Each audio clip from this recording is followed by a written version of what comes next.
guys, ang gagawin po natin ngayon ay sa Verilog test fixture ng basic logic gates. Gagawa po tayo ng panibago.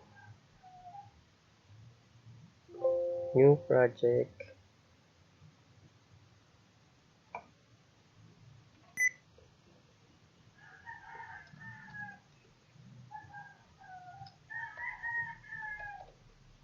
Yan. Logic gates ang ipapile lang natin sa kanya. Then simulator, IC, finish.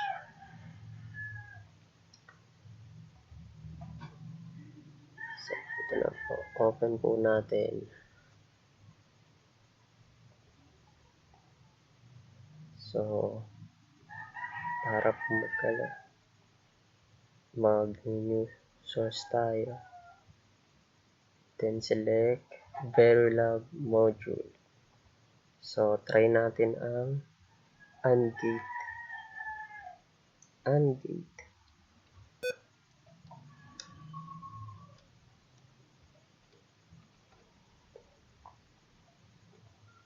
Next, tas input lang tayo.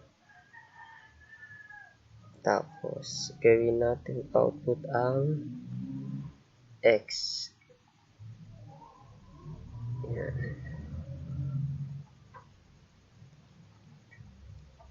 So, ito na po siya, no?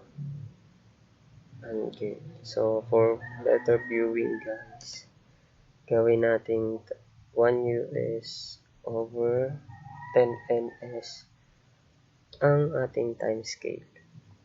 So, dito sa code natin, mag-a-assign lang tayo ng assign X equal and A and B. Semicolon.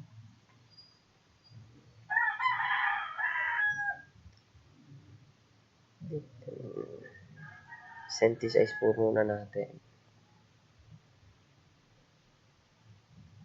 Check po natin kung mag-run ng apps.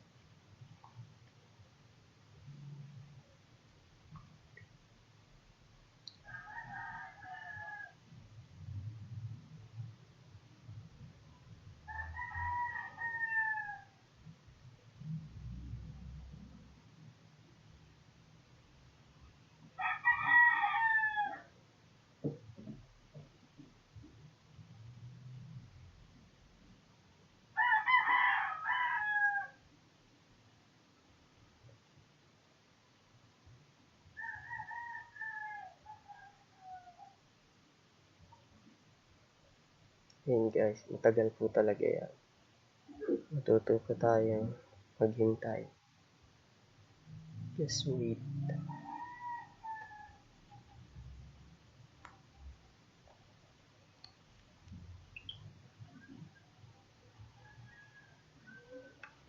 So, ayan na po na synthesis. I-view na po natin yung RTL natin. Click OK. So, ari po ang ating 2 inputs AND gate. So, ayan po siya. Then, para naman po sa paggawa natin ng test fixture, click lang po natin to. Right click, new source, then select Verilog test fixture. Tapos yung file, ano lang po tayong file name. Then po natin, halimbawa by gate and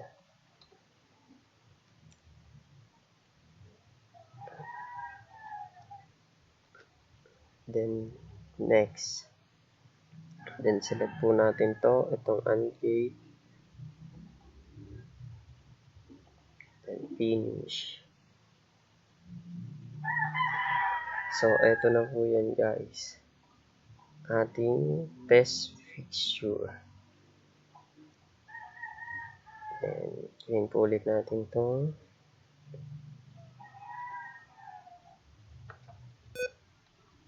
1 US. Then times K. Then here, mag-a-add lang po na tayo ng yung sa truth table po natin. Copy lang po natin. Then paste. 1, 2, 3. So, sa truth table po natin, sa 2 input AND gate, 0, 0, 0, 1, then, oh, sorry. 1, 0,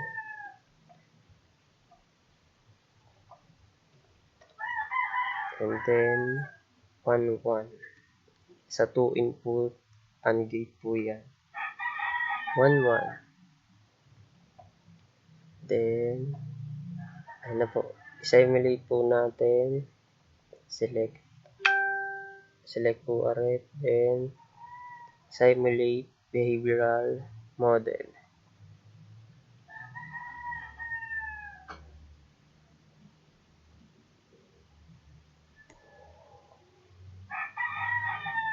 Ito po, sa truth table lang po yan. Pag mamaya po, magta-try po tayo ng 3 inputs.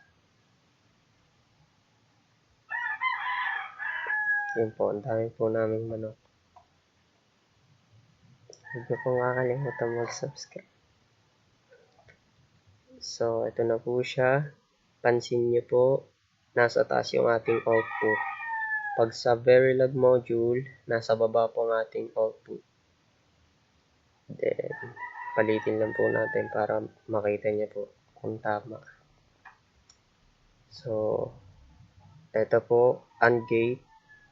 Pag 0 ang A at ang B, 0 ang output. Means, tama po yan. 0 times 0, 0.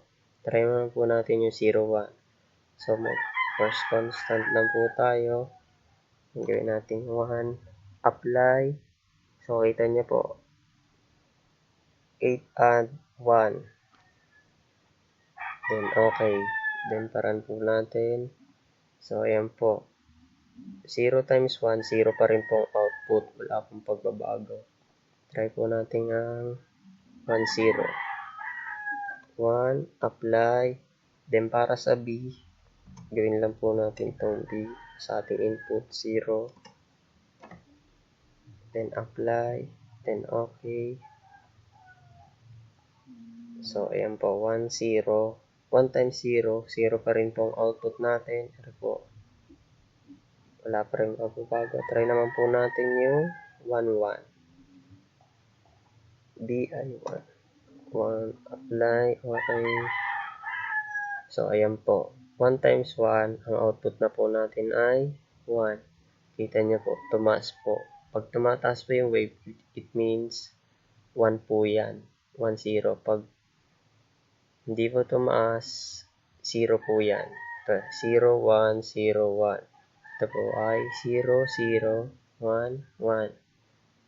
So, tama po yan. Mag-try naman po tayo ng iba. Sa iba po, pag mag-a-add lang po kayo, new source po ulit. Okay, pwede na ba tayo? So, new source, Verilog module. Sa pangalanan po nating OR gate. OR gate naman po tayo.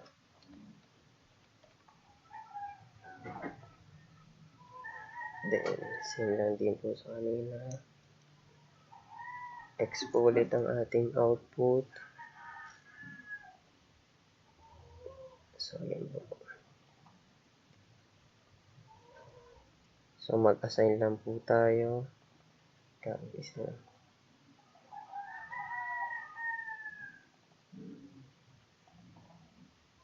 Assign.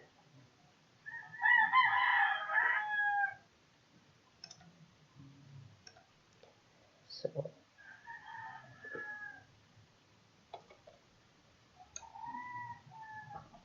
Sa OR gate po, ang ating logical symbol ay ayun po, ganun. Then, save po natin. Then, gawa po tayo ng new source po ulit para sa test fixture. So, ito po, Verilog test fixture. Gain po natin. Or, kahit ano pong gusto nyo. OR gate. Ganun.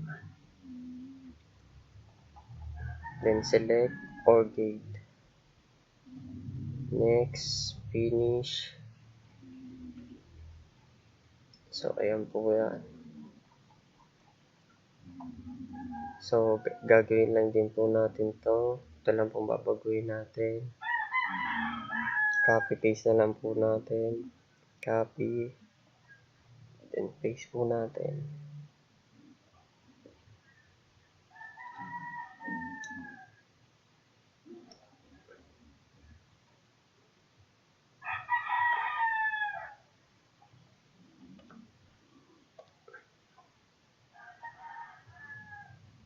So, ayusin lang po natin.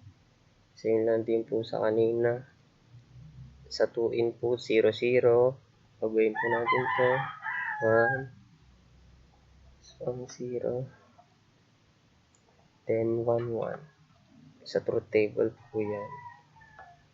Sa 2 inputs. Then, simulate po natin. Select po muna pala ang OR. Then, check nyo po muna. Pwede nyo din po check muna yung syntax. Pag okay po yan, pwede nyo na po i-simulate. Ibig sabihin walang error pag nag-check.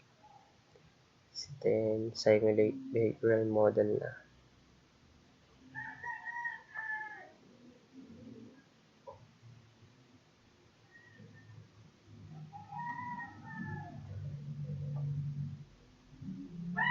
Ayan po yan.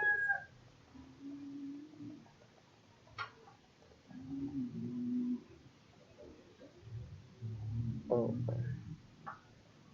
So, sa OR gate po, 0 lang po ang kanyang output kapag parehong 0. So, nakita nyo po dito, 1 plus 1 plus 1. Basta may 1, 1 ang output. Try po natin ang sa 0. Gawin po natin 0. 0 ang A. Apply, then 0 din ang B. Apply, okay. So, yung kita niyo po, nag-0 na po siya. Then, basta may 1 lang, 1. Okay.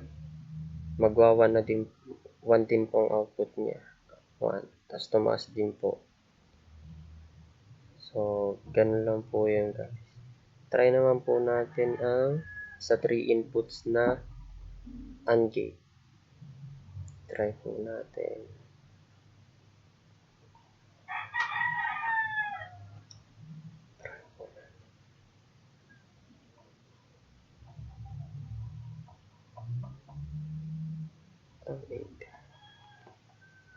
So, R po yun. Bago po natin to dito po, dagdagan lang po natin ng isa pang input. Bale, register C, semicolon. So, 3 input po yan. And then, dito din po.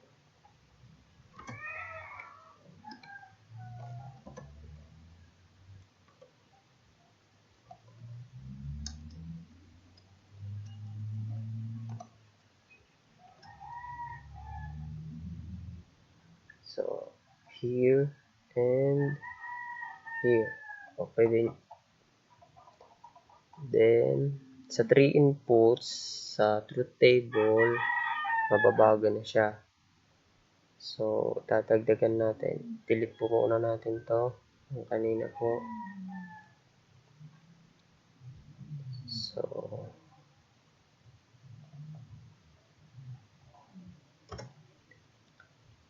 So, here, dagdagan lang natin ng isang input.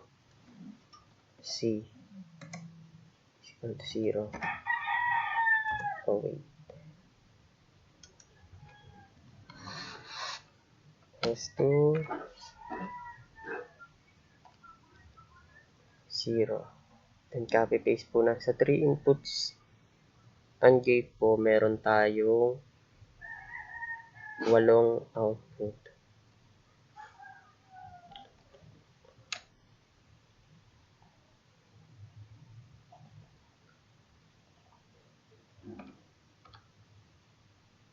So, bali 8 output. Magka-paste po tayo. Bali 7. 1, 2, 3, 4, 5, 6, 7. So, bagayin po natin ito, no? 0, 0, 0, 0, 0, 1, 0, 1, 0. Sa truth table po yan. Then, ang next ay 0, 1, 0, 1, 1. Then, 100. Then, 1, 0, 1. 1, 0, 1. Then, 1, 1, 1, 0. And lastly, apple 1. So, ayan po siya. Then, save nyo po muna. Then, check nyo po itong UUT. Baguhin nyo lang po yung code dito na na-assign. Dagdagan po natin ang input ng C. Yan, para 3. And same here. And C. And C. So, try po natin i-check na ang RTL. Kung 3 inputs na nga po siya.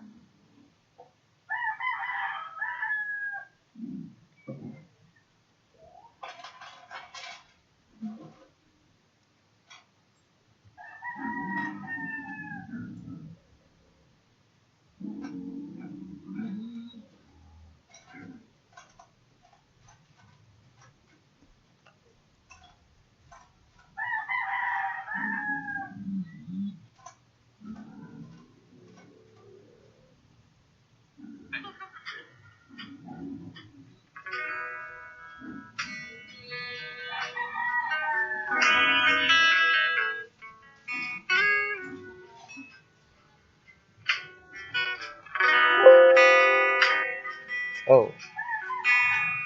Please natin na. Okay. So, yan na po. 3 inputs na po siya. Kita niya po. 3 inputs AND gate. Ang AND gate po ay hanggang 4 inputs. Same with OR gate. Then, ang NAND gate, NOR gate, XOR, XNOR, pwede po siyang multi-inputs po siya. Then, check po natin ang sa test fixture po niya. Ito po pala yung ito na po. Label, check syntax. Kung may mali ba. So, pag sa 4 inputs po, dadagdagan nyo lang po yan. Based sa truth table po. So, yan po. Check na. Simulate behavioral na po. Check po natin.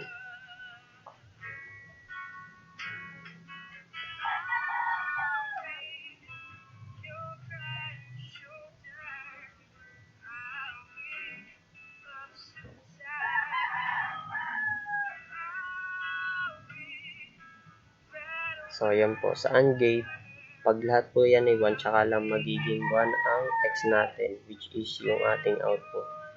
Try po natin. Gawin po natin itong 1. Pero pag magsasimulate po kayo, pipicturean nyo lahat. Palitin nyo po ng isa pa. Alam po. Base sa truth table, 1. Apply, okay. So, ayan po. Then, ang next ay 10 sa truth table. Kita nyo po, 0 pa rin yung ating output. Apply. Then, ang C natin ay 0. So, Yan po, 0 pa rin ang output. Ito natin ang next I.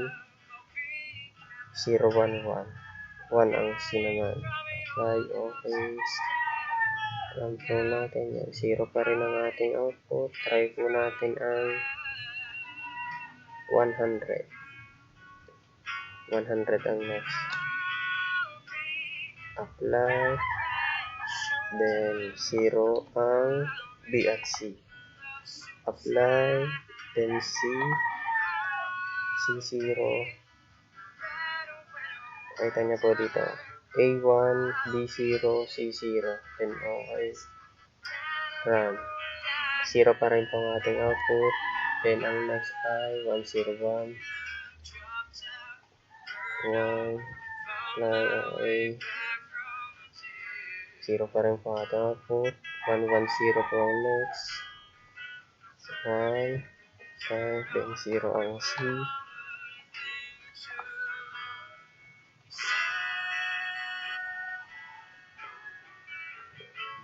0 pa rin po ang ating output. Then, ang last po natin ay 111. 1 ang ating C. So, yun po. Kita niya po. Nag-1 na po ang ating output. Then, tumaas na po yung wave niya. Which is, tama po yung ating ginawa kanina. Ganun lang din po ang gagawin nyo sa OR gate. So, ito po ang ating OR gate. Para po sa 3 inputs, dagdagan lang po natin. Then, C. Then, save po natin. Then, click here.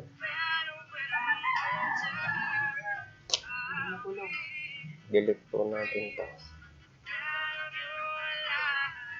Yan, delete lang po natin. Then, pwede nyo pong i-copy-paste lang yung ginawa natin din sa AND gate. 3 inputs, copy-paste na lang po natin to. Para hindi na po kayo mahirapan mag-type. Okay.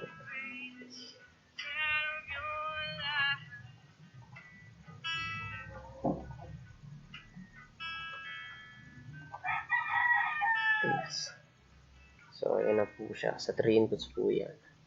0, 0, 0, 0, 1, 0, 1, 0. So, check behavioral, check syntax po tayo.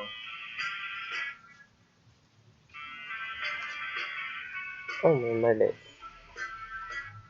So, hindi po natin, nakalimutan po natin itong lagyan. May isa pang input. Then, C. Then, C.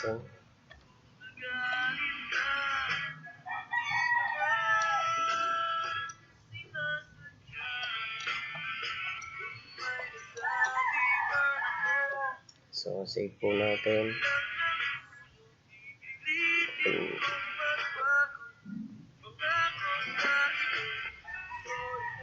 Oh, may mali pa rin. Ano kaya mali natin? Nakalimutan natin dito sa inputs. Lagyan ng C. Sorry guys. Yan. A, B, C. Pwede po gawin natin yung delete po natin to. Tapos B, C. Ganun lang po yan.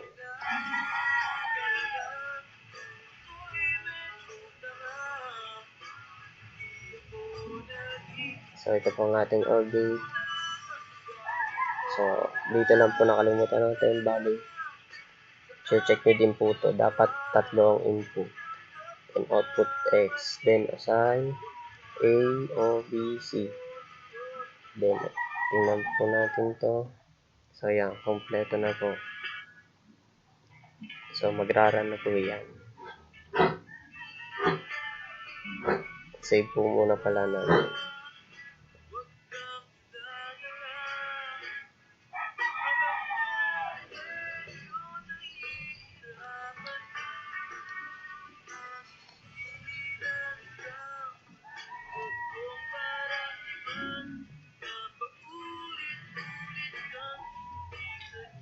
So, mag-check na po yan guys, no? Kasi wala naman po tayo nakalimutan. Pag 4 inputs na po, yan, dagdagan nyo lang po dito kung ano po input yung pang-apat. No, reg D. Then, dito rin po. Then ito, base nyo lang po sa truth table ng 4 inputs. Bali 0, 0, 0, 0, 0, 0, 1. Dadagdagan nyo na po dito ng D na input. Ay, iba na palang pinaprocess na rin. Click po ulit natin.